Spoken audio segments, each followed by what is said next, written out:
Friends ఇది 2026 Triumph scrambler 350X. So ఇక్కడ 400X అని చెప్పేసి మెన్షన్ చేశారు కదా, మీరు 350cc అని చెప్పేసి ఎలా చెప్తున్నారని చెప్పేసి మీరు నన్ను అడగచ్చు.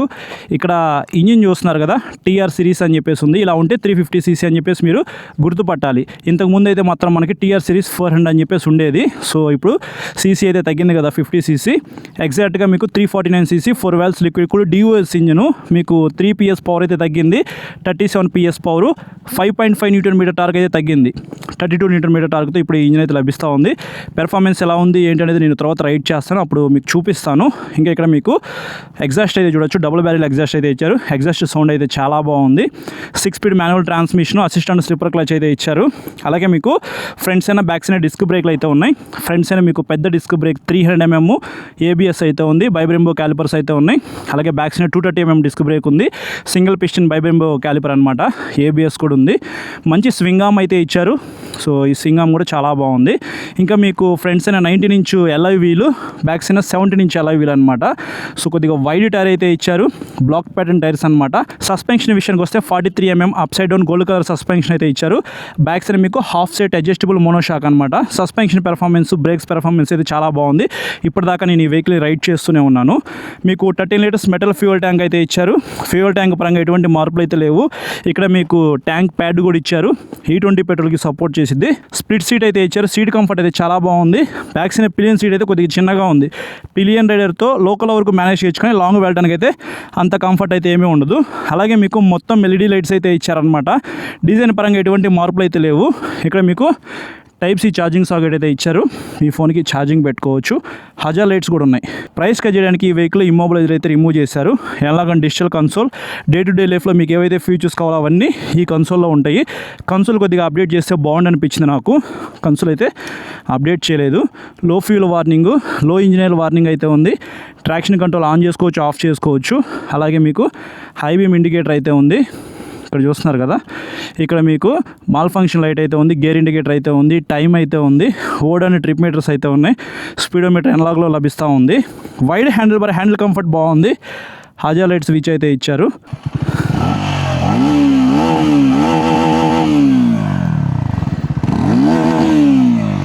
ఎగ్జాస్ట్ సౌండ్ విన్నారు కదా, కొద్దిగా లౌడ్ అయితే వస్తుంది అన్నమాట.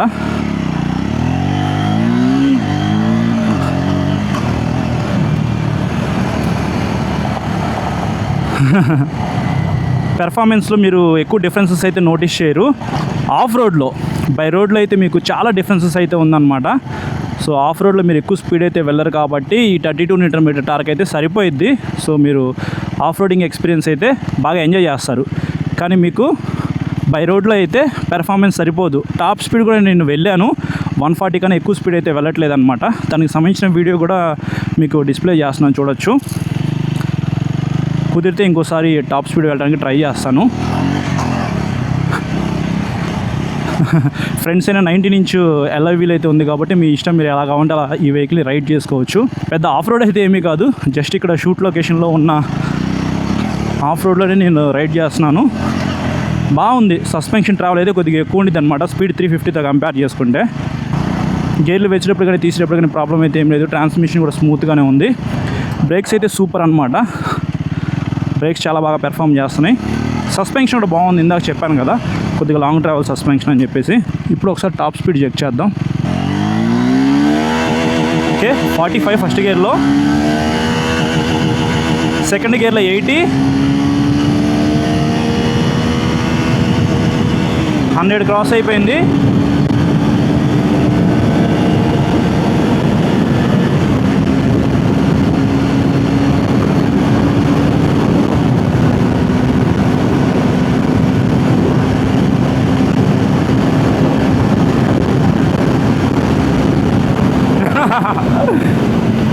చూసారు కదా, 140 అయితే రీచ్ అయ్యాం మనము టాప్ స్పీడ్ అయితే.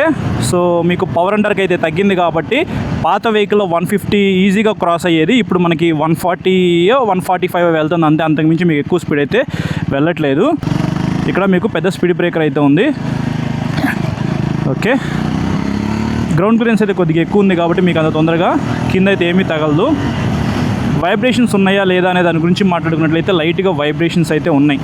పాత వెహికల్తో కంపేర్ చేసుకుంటే మీకు పవర్ అండర్కి తగ్గింది కాబట్టి సో ఎక్కువ స్పీడ్ అయితే వెళ్ళట్లేదు, అలాగే వైబ్రేషన్స్ అయితే ఉన్నాయన్నమాట. పెర్ఫార్మెన్స్ పరంగా నేను సాటిస్ఫై అయితే అవ్వలేదు. ఎవరైతే కొత్తగా ఈ వెహికల్ నడుపుతున్న వాళ్ళు ఉన్నారో వాళ్ళకైతే ఖచ్చితంగా పెర్ఫార్మెన్స్ బాగా నచ్చిద్ది. సో ఆల్రెడీ మేము 400cc వెహికల్ రైడ్ చేసాం కాబట్టి మాకైతే ఒక క్లారిటీ అయితే ఉందన్నమాట. పెర్ఫార్మెన్స్ అయితే మీరు సాటిస్ఫై అవుతారు, బట్ 400cc అంత అయితే లేదు. సో ఆబ్వియస్లీ మనకి 50cc తగ్గింది కాబట్టి పెర్ఫార్మెన్స్లో ఖచ్చితంగా మనం డిఫరెన్సెస్ అయితే నోటీస్ చేస్తాము. కంఫర్ట్ బాగుంది, రిలాక్స్డ్గా మీరు 90 degreesలో కూర్చొని ఎంత దూరంగా ఉంటే అంత దూరం అయితే వెళ్ళిపోవచ్చు. క్లచ్ అయితే చాలా స్మూత్గా ఉంది. సో గేర్లు వేసేటప్పుడు కానీ తీసేటప్పుడు కానీ ప్రాబ్లం అయితే ఏం లేదు, స్లిప్పర్ క్లచ్ ఉంది కాబట్టి. అలాగే మీకు ట్రాక్షన్ కంట్రోల్ ఫీచర్ కూడా ఇచ్చారు, అదొకటి నాకు బాగా నచ్చింది. నేను నుంచున్నాను, ఇక్కడ మీరు చూడొచ్చు.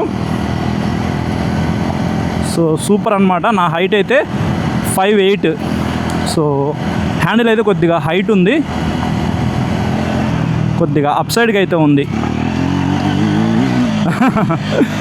సూపర్ అన్నమాట. రైడ్ బై వైర్ టెక్నాలజీ అయితే ఉంది. సో ఫిజికల్గా మీకు వైర్ అయితే ఏమీ ఉండదు. క్రూజ్ కంట్రోల్, క్విక్ షిఫ్టర్ కూడా ఇస్తే బాగుండేది. బ్లూటూత్ కూడా లేదు ఈ వెహికల్లో. సో కొన్ని మెయిన్ ఇంపార్టెంట్ ఫీచర్స్ అయితే ఈ వెహికల్లో మిస్ అవుతున్నాయి, అవి కూడా ఇస్తే బాగుండేది. ప్రైస్ అయితే కొద్దిగా ఎక్కువ అనమాట. 400cc ఏదైతే పెర్ఫార్మెన్స్ ఉందో అది ఖచ్చితంగా మీరు మిస్ అవుతారు బ్రో. ఎవరైనా 400cc వెహికల్ పర్చేస్ చేయాలనుకుంటే ఇప్పుడే పర్చేస్ చేయండి. షోరూంలో 1-2 ఉండే ఉంటాయి, తర్వాత మనకు అన్ని 350cc వెహికల్సేనంట.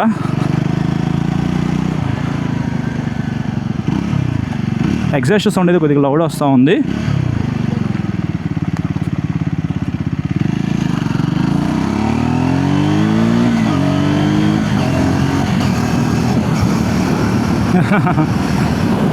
మళ్ళీ రైడ్ చేయాలనిపిస్తుంది. సో ఈ వ్లాగ్ని ఇక్కడితో ఎండ్ చేస్తున్నాను బ్రో. ఎంతసేపు రైడ్ చేసినా నేను రైడ్ చేస్తూనే ఉంటాను, వీడియో లెంత్ అయితే ఎక్కువైపోయింది. సో ఇది నా రైడ్ ఎక్స్పీరియన్స్. అయితే స్పెసిఫికేషన్స్ గురించి సింపుల్గా ఎక్స్ప్లెయిన్ చేశాను కదా. పాత వెహికల్కి కొత్త వెహికల్కి డిఫరెన్సెస్ అయితే ఏమీ లేవు, సేమ్ డిజైన్లో లభిస్తూ ఉంది. కొద్దిగా స్ట్రోక్ అనేది తగ్గించడం వల్ల 350cc అయిందనమాట. పవర్లో టార్క్లో కొద్దిగా డిఫరెన్సెస్ అయితే నోటీస్ చేస్తారు. సో పెర్ఫార్మెన్స్ అయితే అంతేమీ లేదనమాట 400cc కంపేర్ చేసుకుంటే.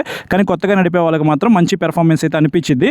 హ్యాపీగా మీరు ఈ వెహికల్ అయితే పర్చేస్ చేయొచ్చు. కాబట్టి కొద్దిగా ప్రైస్ ఎక్కువ, క్విక్ షిఫ్టర్ ఫీచర్ అయితే లేదనమాట. అది ఇస్తే సూపర్గా ఎంజాయ్ చేస్తూ రైడ్ చేయొచ్చు.